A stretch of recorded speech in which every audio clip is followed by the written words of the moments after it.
교회 행복 이런 제목으로 같이 은혜를 나누고 싶습니다. 여러분, 교회가 뭘까요? 교회가 뭐길래 우리는 교회를 다닌다고 말을 하면서 신앙생활을 하고 있는 걸까요? 교회는 건물이나 조직이 아니고 어떤 제도나 형태가 아닙니다. 교회는 주식회사도 아니고요, 그렇다고 해서 군대도 아닙니다. 교회는 예수 그리스도의 몸이다. 몸이라는 것은 생명이 있는 곳이라는 거예요. 예수 그리스도의 몸이다, 교회가. 그리고 저와 여러분은 몸에 이렇게 붙어있는 지체들, 몸의 신체의 일부분이라는 거예요. 그래서 우리가 이렇게 모여 있을 때에 예수 그리스도의 몸으로서의 생명력을 갖고 있다는 거예요. 생명력. 특별히 예수 그리스도의 몸이라고 할 때에 교회는 예수님을 나의 구원자로 믿어야 돼.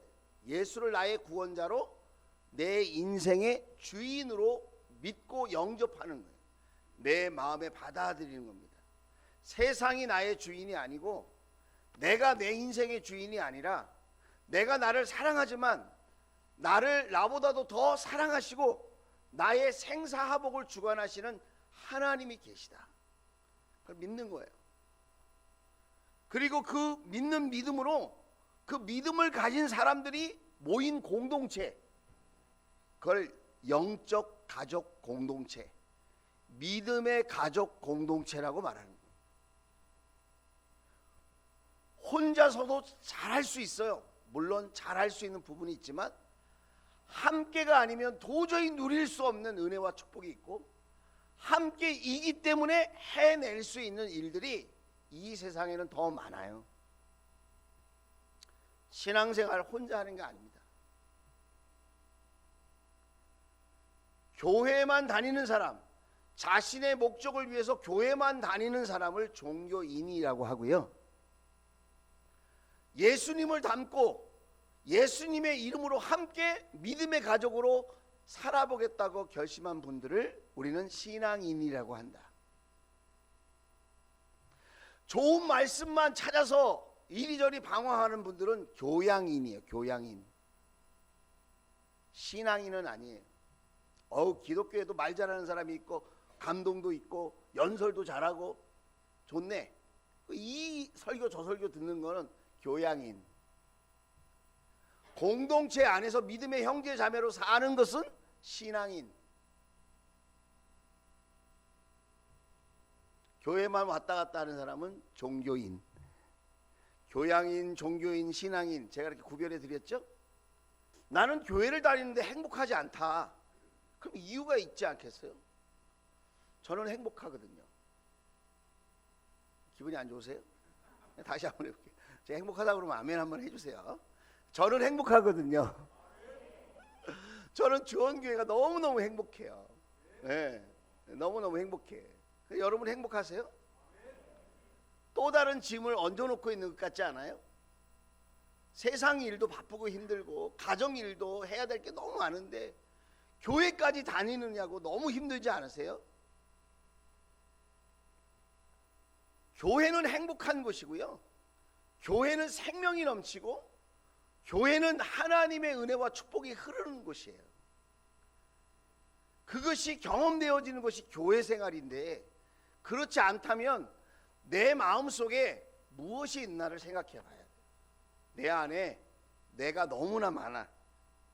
내 안에 예수님이 계셔야 되는데 내 안에 너무 세상의 잡다한 생각들, 잡다한 욕망들이 내 안에 너무 많은 거예요. 여러분, 많은 욕심을 갖는다고 그것이 다 내 것 되는 게 아니더라고요. 내가 보니까 오히려 예수님 한 분만 딱 붙잡았는데 예수님 안에 다 있어. 할렐루야. 이걸 어떻게 알려드리죠? 이걸 어떻게 경험해야 되죠? 이걸 어디서 확인받을 수 있죠? 저는 정말 우리가 완벽한 인간이 아닌 건 맞아요. 우리도 실수하고 거짓말도 하고, 아까 우리 학생이 나와서 간증한 것처럼 살면서 또 이렇게 간증하고 또 죄 지을지 몰라요. 그러나 중요한 것은 우리는 용서받을 수 있는 분이 있고, 우리는 주님 앞에 나아갈 수 있고, 언제든지 용서와 사랑 속에 회복할 수 있다는 거예요. 할렐루야. 하나님 자녀로 사는 것, 하나님의 자녀된 것들을 기억하고, 또 믿음의 형제 자매들이 함께 어울려 사는 것, 돈 때문에 모인 게 아니고요, 체면 때문에 모인 게 아니고요, 인기 얻으려고 모인 게 아니고요, 권력 얻으려고 모인 게 아닙니다. 우리는 예수님 때문에 모였어요. 예수님 나 같은 죄인을 사랑해 주셔서 도저히 사랑받을 수 없는, 가치 없는 존재예요.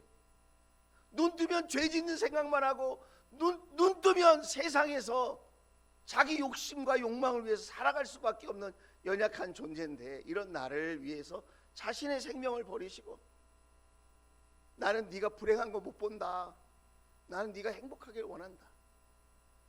그리고는 우리의 죄를 짊어지시고는 예수님이 십자가에서 죽으신 거예요. 내가 죽을 테니까 네가 살아라. 마치 우리 부모님이 사랑하는 자녀들에게 고생은 내가 할 테니까 너는 행복하게 살아라, 그렇게 말씀하시는 거죠. 주님이 그 십자가에서 주님이 하신 그 사랑의 말이 가짜가 아니고 진실이라는 것을 자신의 죽음으로 증명해 보이셨어요. 주님, 제가 이런 사랑을 받을 만한 자격이 있나요? 내가 이렇게 늘 넘어지고 부족하고 늘 죄 가운데 이렇게 사는데 나를 위해서 생명을 바치신다는 이 일이 어찌 가능한 일입니까?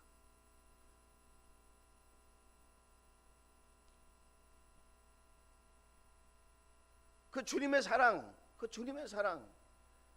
주님의 은혜, 값없이 베풀어 주시는 그 사랑이 오늘도 저를 살게 하고 여러분을 살게 하실 줄로 믿습니다.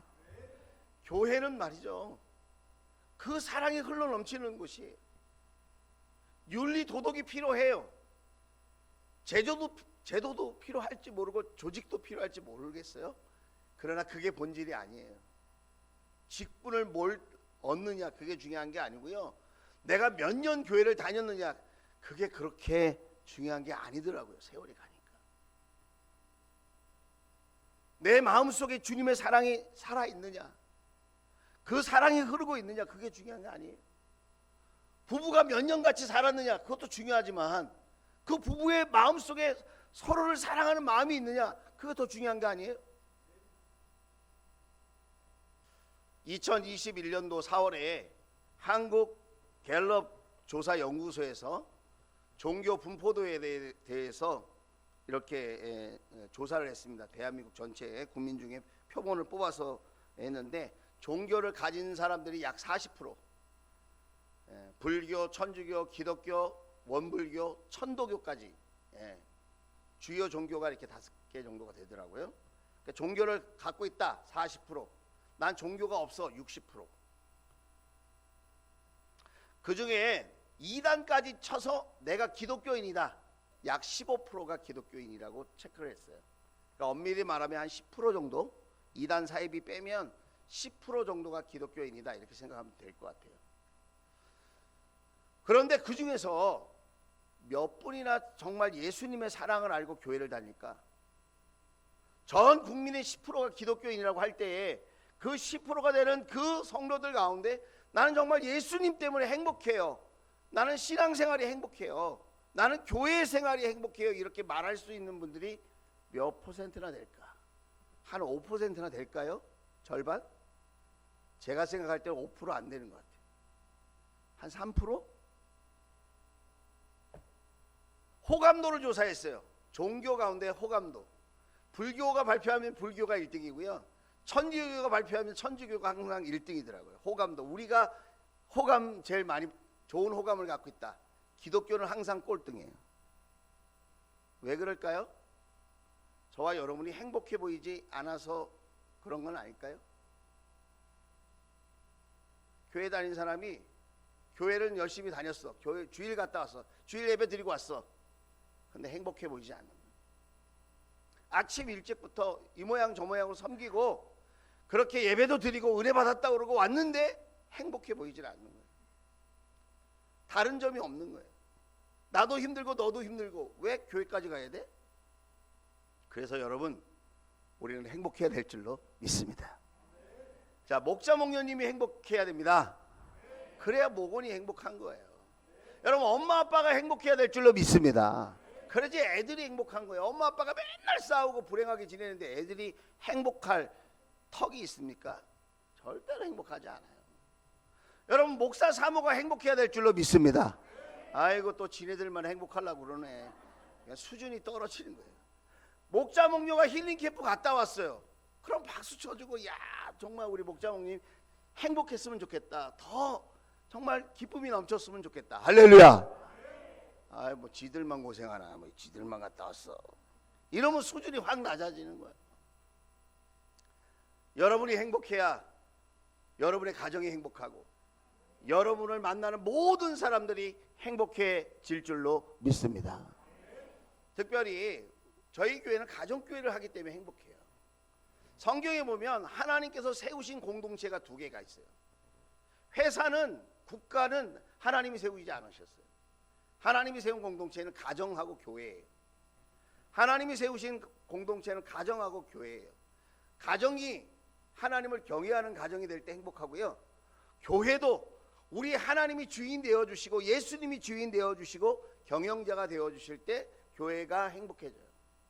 하나님을 경외할 때에 우리는 건물 중심의 예배를 드리는 것이 아니라 건물 중심의 예배를 드릴 뿐만 아니라 동시에 똑같은 중요성을 가지고 가정에서 예배 드리는 것을 중요하게 생각한다. 왜냐하면 이 예배당 안에서만 거룩하고 예배당 안에서만 행복하면 안 되거든요. 여러분의 가정에서도 여러분이 거룩하고 여러분의 가정에서도 하나님을 만나고 하나님의 복을 누려야 될 줄로 믿습니다.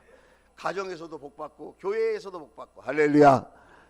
특별히 중요한 건 뭐냐면 가정교회가 성경적인 교회라는 거예요. 우리는 왜 행복한가? 우리 주원교회는 왜 행복한가? 성경적인 교회를 꿈꾸고 노력하고 있기 때문에 행복하다는 거예요. 누군가 왜 주원교회는 가정교회입니까? 왜 가정교회로 그렇게 가정에서도 모이고 교회에서도 모이고 이렇게 열심히 하려고 노력을 하는 교회가 됐습니까? 누군가 저에게 그렇게 물어본다면 저는 이렇게 대답하고 싶어요.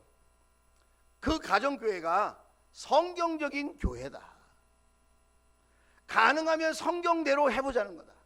우리가 신앙생활을 세상의 이념과 문화와 또 세상의 여러 가지 모습을 우리가 참고하지 않을 수 없지만 그거를 쫓아서 가는 교회가 아니라 가능하면 예수님이 말씀하신 그 성경적인 교회에 예수님께서 꿈꾸시고 디자인하시고 예수님께서 열망하셨던 그 교회의 모습을 우리가 쫓아서 그렇게 신앙생활을 하고 싶은 거예요.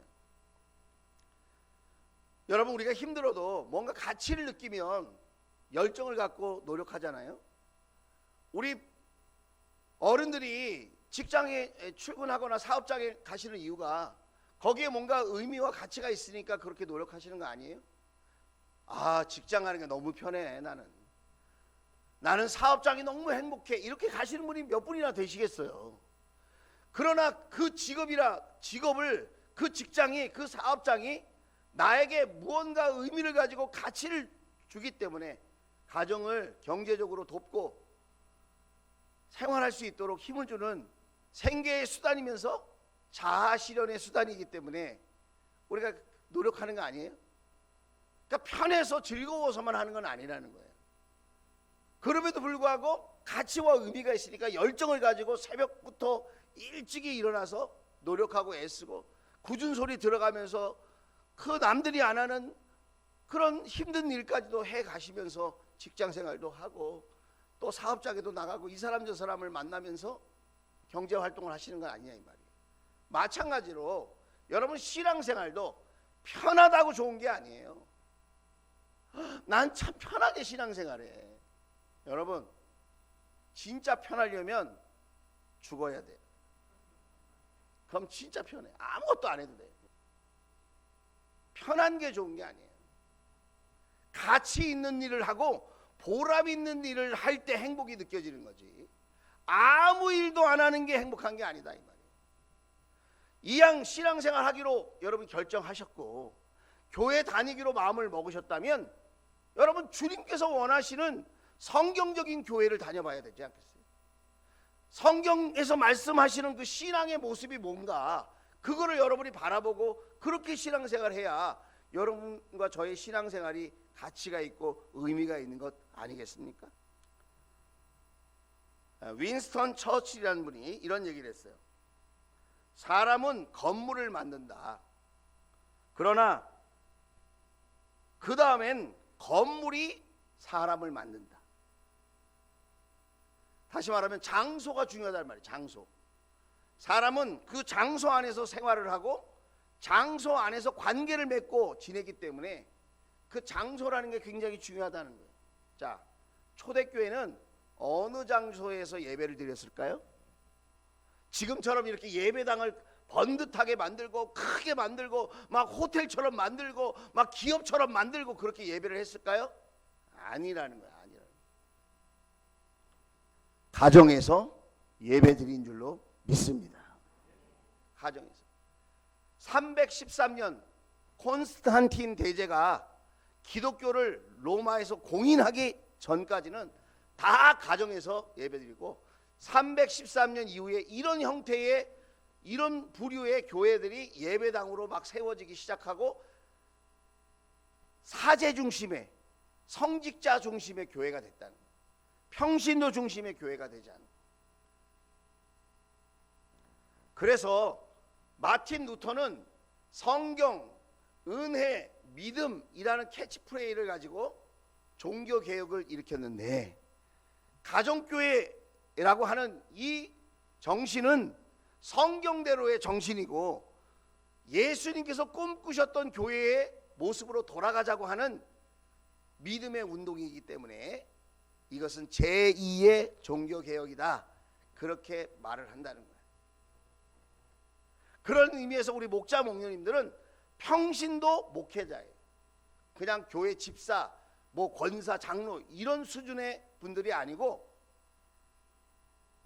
한 영혼을 가슴에 품고 영적인 아들, 딸로 여기며 그들을 돌보고 섬기고 그들을 위해서 희생까지 할 수 있는 시간의 희생, 물질의 희생, 은사, 재능의 희생을 하면서 영혼을 살리고 함께 주님을 닮아가면서 주 안에서의 행복을 누리기를 꿈꾸는 그런 평신도 지도자다 이거.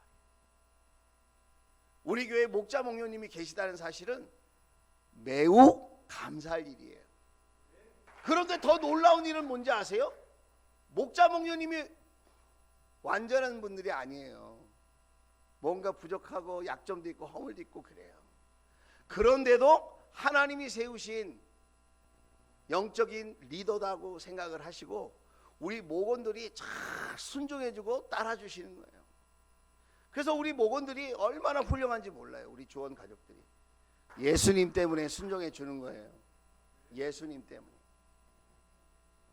예수님 때문에 섬기는 거예요. 누구 때문에가 아니라 예수님 때문에 우리가 믿음의 공동체로 모여서 주님께서 꿈꾸셨던 그 교회의 모습을 우리가 한번 세워보고 그 교회를 향해서 전진해 나가고 있는 줄로 믿습니다. 자, 그렇다면 과연 그런가 한번 성경 말씀에서 우리가 한번 봤으면 좋겠어요. 자, 마태복음 12장 50절이에요. 마태복음 12장 50절. 자, 같이 한번 읽어보겠습니다. 시작. 하늘에 계신 내 아버지의 뜻을 따라 사는 사람이 곧 내 형제요 자매요 어머니다. 혈연 관계가 필요 없다 그 얘기를 하시는 게 아니에요. 예수님도 육신의 형제 자매들이 있었어요. 물론 성령으로 잉태되신 분이고 동생들과는 뭔가 신분이 다르지만은 법적으로는 형제 자매들이 있었단 말이에요. 예수님이 그게 필요 없다는 게 아니라 놀라운 말씀을 하시는 거예요. 지금 내 아버지의 뜻대로 하나님의 말씀을 믿고 따라서 사는 사람들이 곧 내 형제요 자매요 어머니다. 우리 예수님께서 원하셨던 교회의 모습은 영적인 가족 공동체라는 거예요. 믿음의 가족 공동체. 그래서 여러분, 저와 여러분은 남이 아니에요. 믿음의 형제 자매들인 줄로 믿습니다. 성찬할 때 우리가 고백하잖아요. 우리는 예수의 피로 거듭난 믿음의 형제 자매들이기 때문에 같이 먹고 같이 마시는 거예요. 주님이 꿈꾸셨던 교회는 가족 공동체인 가정교회라는 거예요. 두 번째로 사도 바울은 신약 성경의 3분의 1을 저술한 사람이에요. 대단한 사람이죠. 그 사람은 초대교회의 모습, 최초의 교회에 대해서 뭐라고 기술하고 있나 한번 보도록 하겠습니다. 디모데전서 5장 1절 2절이에요. 같이 한번 읽어봅시다. 시작. 나이가 많은 이를 나무라지 말고 아버지를 대하듯이 권면하십시오. 젊은 남자는 형제를 대하듯이 권면하십시오. 2절. 나이가 많은 여자는 어머니를 대하듯이 권면하고 젊은 여자는 자매를 대하듯이 오로지 순결한 마음으로 권면하십시오. 섹시한데? 이런 생각하지 말고 어떻게 하라는 거예요? 자매를 대하듯이. 자매를 대하듯이. 그 연세가 드신 우리 어르신들은 어떻게 하라고요? 어머니를 대하듯이.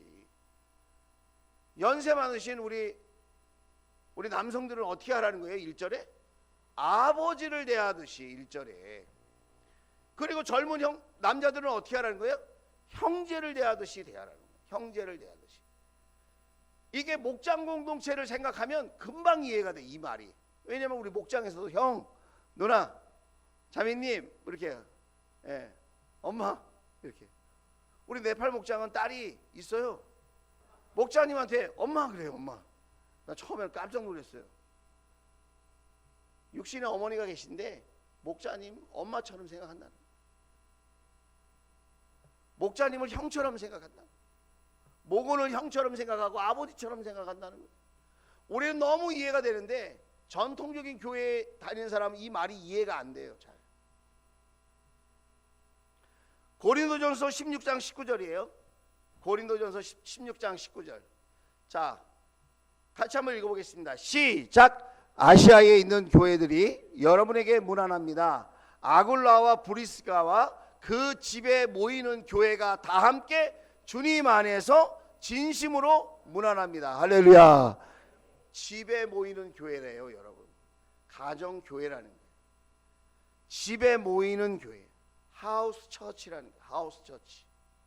건물을 따로 얻어서 예배당을 만들고 예배를 드린 게 아니고 가정에서 예배를 드렸다는 거예요. 누가? 예수님을 구주로 영접한 사람이, 예수님을 내 삶의 주인이라고 고백하는 사람들이 함께 모여서 가정에서 예배를 드렸다는 거예요. 자신의 삶을 오픈하는 거예요.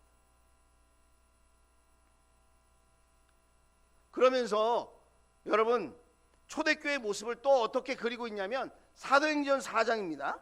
사도행전 4장에 보면 초대교회의 모습을 46절에 2장 46절에 이렇게 말하고 있어요. 자, 같이 한번 읽어볼까요? 시작. 그리고 날마다 한 마음으로 성전에 열심히 모이고 집집이 돌아가면서 빵을 떼며 순전한 마음으로 기쁘게 음식을 먹고. 아유 목사님 요즘 세상이 어떤 세상인데요. 우리 집에 오지 마세요. 내가 알아서 교회 갈 테니까 교회에서만 봐요. 교회에서만. 집에서는 보지 말아요. 우리 집에 오지 마. 지금 이런 형태로 여러분 교회가 영적으로 약해지고 있는 거예요. 세속화되고 있는 거예요. 성경은 그렇게 말하고 있지 않아요. 아유 문화를 따라가야지. 여러분 성경이 분명하게 말하고 있는 건 지켜야 되는 거예요. 문화라는 것에 포장되어서 하나님의 말씀을 약화시키거나 변개시켜서는 안 돼요. 손님은요 다과를 먹고 식구들은 밥을 먹는다. 한번 따라서 하겠습니다. 손님은 다과를 먹고 가족은 밥을 먹는다. 목장 모이면 우리 뭐부터 하죠? 밥부터 먹어요. 밥부터.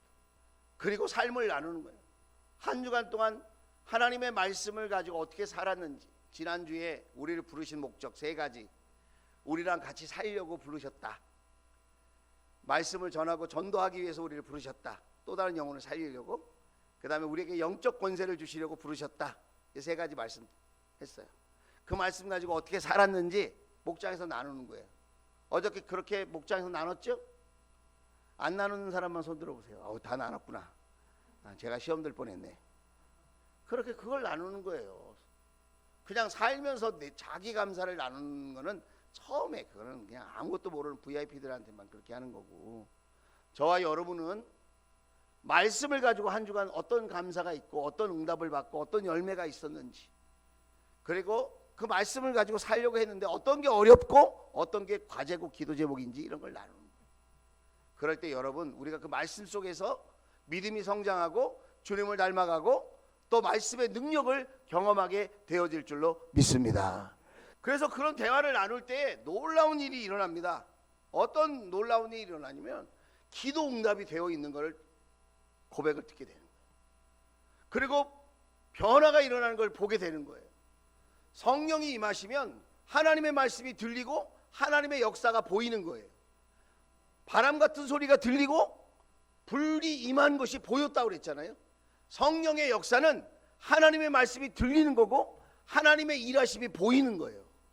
저는 이번에 목장에 탐방을 갔는데 그 목원들이 대화를 나누는 거예요. 이렇게 감사와 기도 제목을 나누고 이렇게 쭉 나누는데, 저는 남자의 말을 듣고 눈물이 핑 돌기는 이번이 처음이에요.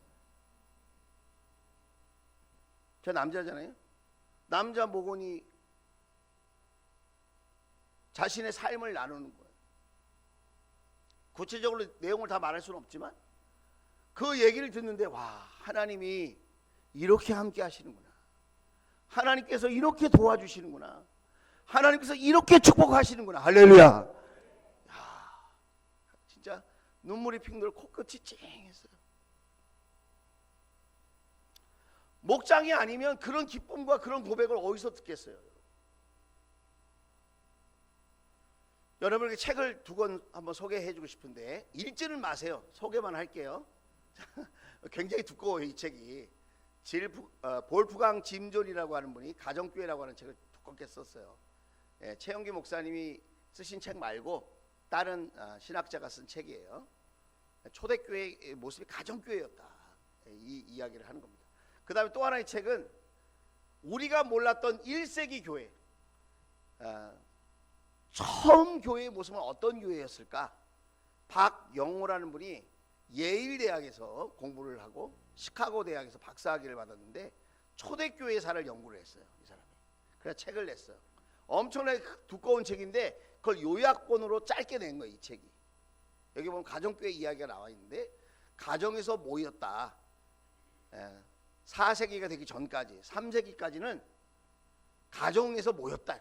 예배당 중심이 아니라 사람 중심, 가정 중심의 신앙생활을 했다는 거예요. 자, 그런데 여러분, 여기에서 우리가 중요하게 붙들어야 될 것이 있어요. 아니, 그러면 꼭 가정에서만 모여야 가정교회냐? 가정교회는 약점이 없냐? 그러면 가정교회만 성경적인 교회냐? 그거 아니에요. 하지만 다 성경적인 교회를 꿈꾸고 신앙생활 하지만 여러분, 성경적인 정신을 붙들고 가다가 세상 것들이 많이 교회 안에 침투해 있고 변질되고 또 바꿔진 것도 사실이라는 거예요.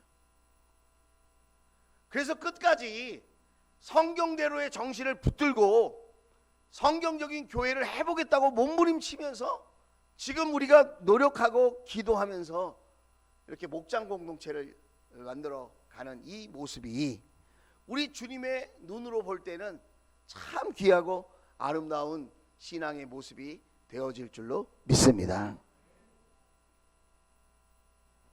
우리에겐 두 가지 확신이 있어요. 첫째는 성경대로 믿어보려고 하고 성경적인 교회를 세워보려고 하는 그런 확신이 있고, 또 하나는 하나님의 말씀에 순종하면 반드시 순종하는 일에 하나님께서 복을 주신다고 약속했기 때문에 우리는 어떤 대가를 바라고 복을 받으려고 그러는 것이 아니라 주님의 말씀에 순종하면서 순수하게 사랑을 나눠보려고 하는 그런 동기로 목장 모임을 하고 있기 때문에 우리는 반드시 하나님의 은혜 속에 살게 되고 하나님이 주신 축복을 경험하고, 우리는 행복하게 되어질 줄로 믿습니다. 우리는 그저 막연하게 섬기기를 원하지 않아요. 우리는 예수님이 우리를 사랑하셨던 그 마음을 가슴에 담고 예수님의 말씀대로 그 사랑을 흘려보내기를 원하는 거예요. 조건 때문에가 아니라, 일 때문에가 아니라, 물질 때문에가 아니라 예수님의 십자가 사랑 때문에 섬겨보려고 노력할 때 나도 살고 이웃도 살고 함께 행복해지는 역사가 있게 되어질 줄로 믿습니다. 저는 우리 교회를 개척하면서 이런 소원을 가졌어요. 우리 주원교회가 저는 행복한 웃음이 있는 그런 교회가 됐으면 참 좋겠습니다. 저도 어려운 일 많이 겪었어요. 물질의 어려움이 있었고요. 여러분도 아시는 바와 같이 대수술을, 전신 마취를 하는 수술을 3번 이상 했어요. 전 건강에 문제가 있어요. 그리고 여러 가지 인간관계에 부족함이 많이 있는 사람입니다. 그럼에도 불구하고 저는 예수님 때문에 행복해요. 세상의 조건이나 나 때문에 웃는 게 아니라 이렇게 부족하고 연약한 나를 위하여 십자가에 위해서 생명을 바치시, 나를 변함없이 사랑해 주시는, 너는 내 아들이라 딸이라 말씀해 주신 그 예수님을 생각하면서 우리가 행복한 웃음을 잃지 않게 되기를 주의 이름으로 축복합니다. 그 저는 우리 주원교회가 초청남이죠. 초청남, 초신자, 청년, 그리고 남자. 저 여자도 좋아하는데 남자를 더 좋아해요. 제가 청년을 좋아해요. 청년. 그리고 초신자를 좋아해요. 왜? 주님의 마음이 거기에 있다고 믿기 때문에 그래요. 제가 말한 초청남은 예수 믿기 참 힘드신 분들이에요. 남자, 청년, VIP들 예수 믿기 진짜 어렵거든요. 그래서 저와 여러분이 마지막 이 글귀를 읽고 마쳤으면 좋겠어요. 자, 시작. 앞으로 VIP 분들에게, 빕스에게 더 호감 가는 행복한 주원교회가 될 줄 믿습니다. 할렐루야. 어느 교회 가니까 VIP잖아요. 들이니까 복수잖아요. 거기 S를 붙였어. 빕스. 식당 이름이 아닙니다, 여러분.